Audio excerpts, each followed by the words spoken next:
Ben sat at his desk, staring blankly at the screen. The fluorescent lights flickered overhead, casting a harsh glow on the cluttered office. It was just another Tuesday at the marketing firm, but the atmosphere felt different, charged with unspoken tensions and the weight of unfulfilled expectations.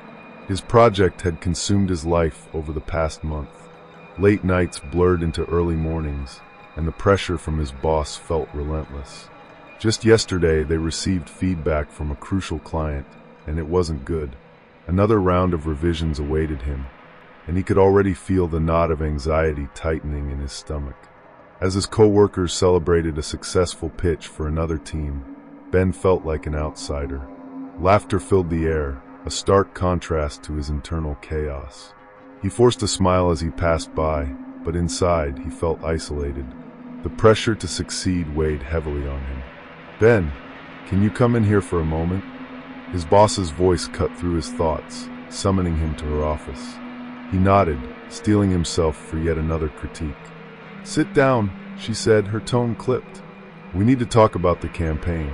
The client is expecting a more aggressive approach. You need to make it happen, or we risk losing the account." Ben swallowed hard, nodding as she spoke. "I'll do my best," he managed, but the words felt hollow. He sensed the stakes rising, the pressure intensifying. It was always like this, a cycle of expectations and disappointments. After the meeting, he returned to his desk, feeling defeated. He opened his email to find an avalanche of messages, requests, deadlines, and a constant reminder of the weight he carried. The room spun slightly, and he rubbed his eyes, wishing he could escape the confines of his reality. As the hours dragged on, fatigue set in. He couldn't remember the last time he had taken a proper break. He glanced at the clock, willing the hands to move faster. Finally, at 5 o'clock, he grabbed his bag and stood up, looking around at the sea of faces still glued to their screens.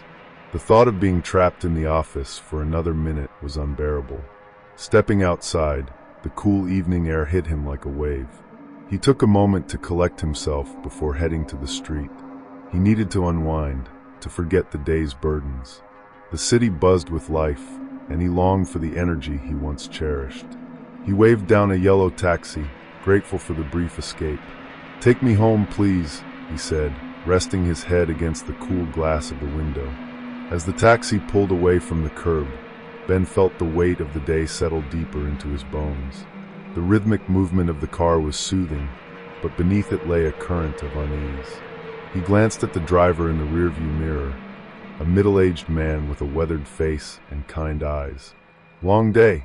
John asked, glancing back at him.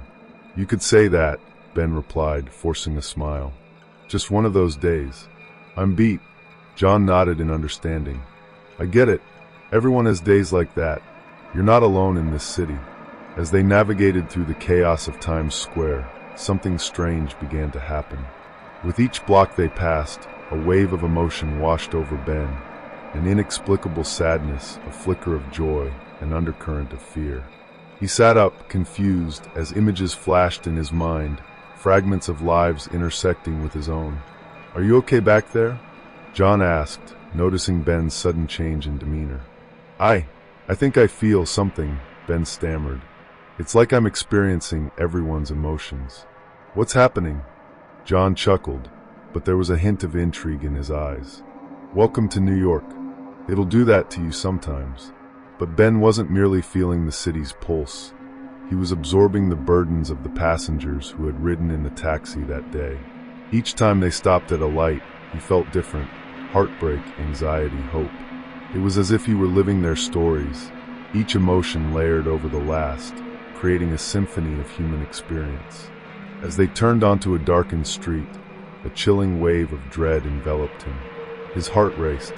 He saw a flicker of a memory, a young woman, frightened, stepping into the taxi, glancing back over her shoulder. A shadow loomed behind her. In a flash, he felt her fear, a deep, consuming terror. "John, who was in here earlier?" Ben gasped, clutching the seat. John frowned, trying to recall. "Just a few fares. A couple of tourists, a businessman, and a girl. She seemed in a hurry." "Why?" "She's in danger. I can feel it. Something happened to her. Ben's voice trembled. The air in the cab thickened with urgency. John's eyes widened. What do you mean? Let's find her. We have to go back, Ben urged, adrenaline surging through him. With a quick nod, John turned the taxi around, weaving through the streets. Every stoplight felt like an eternity. Ben concentrated, trying to unlock the memories. He saw flashes of the girl's day, her laughter at a cafe, her nervousness as she walked to meet someone.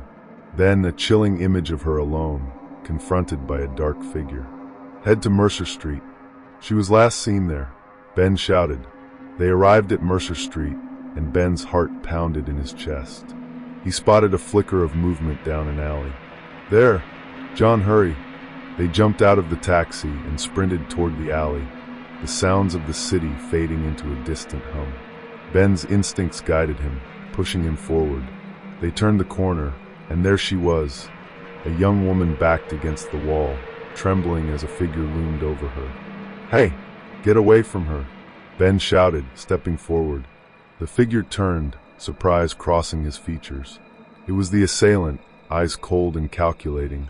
What do you want? He sneered. Ben felt a surge of anger mixed with the girl's terror. You won't hurt her. Not anymore.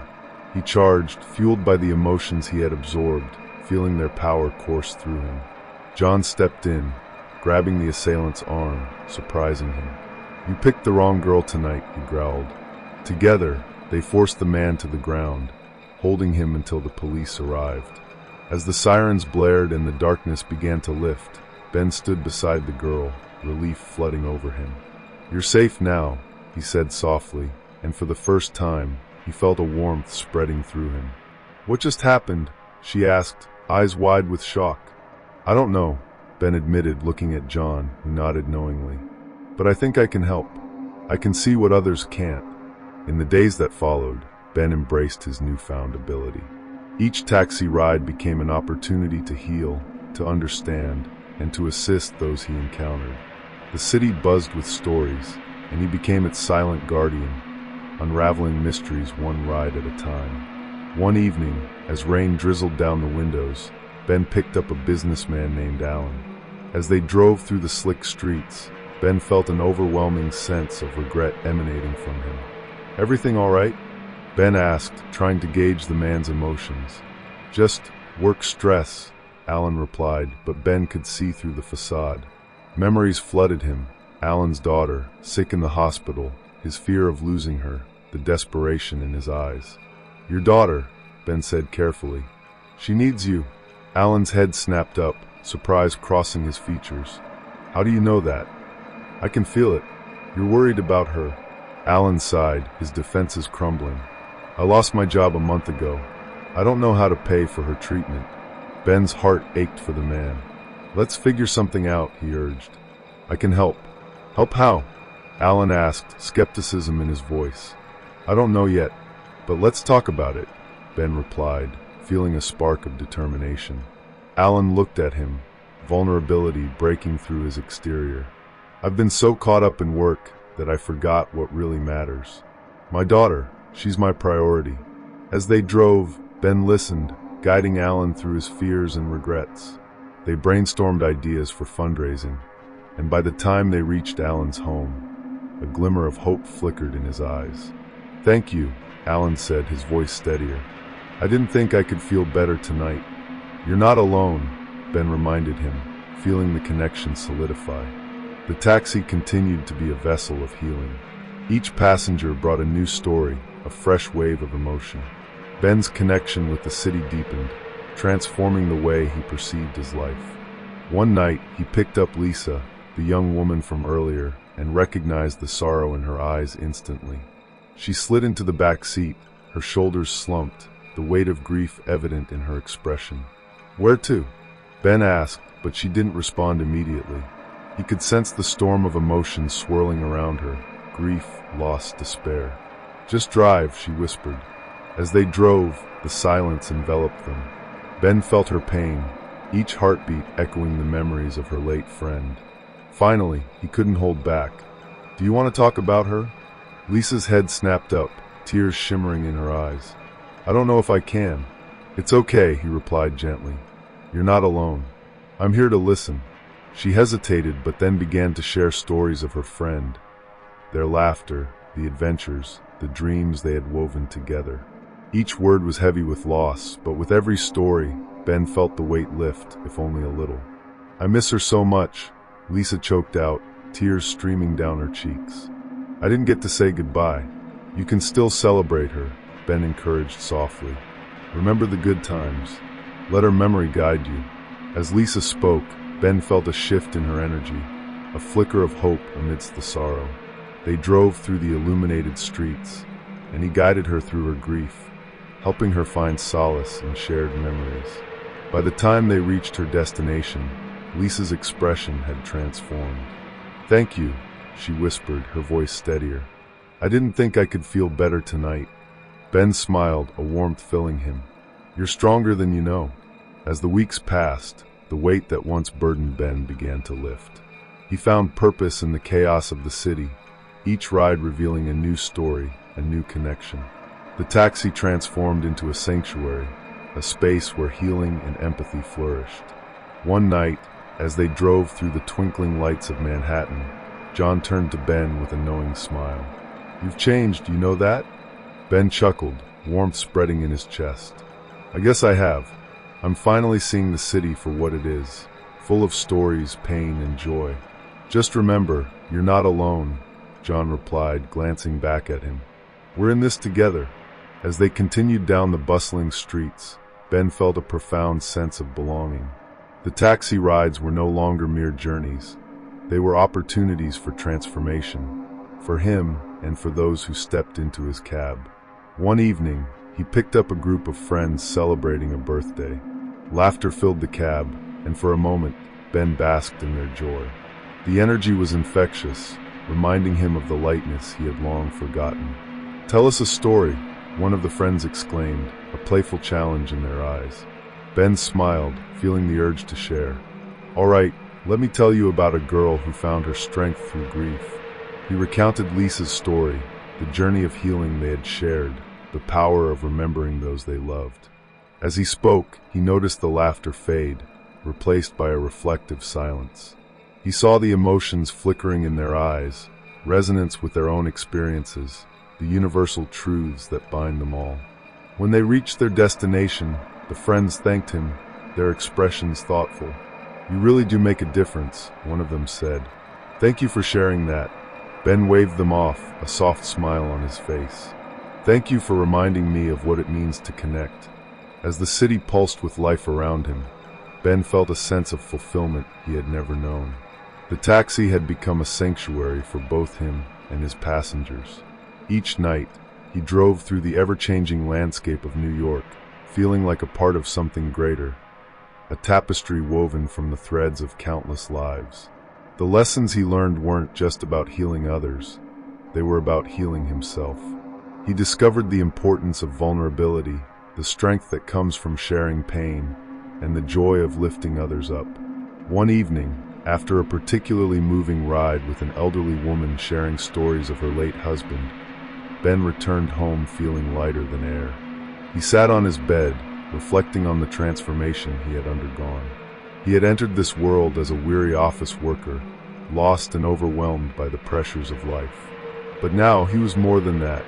He was a vessel of connection, a beacon of hope in the bustling city.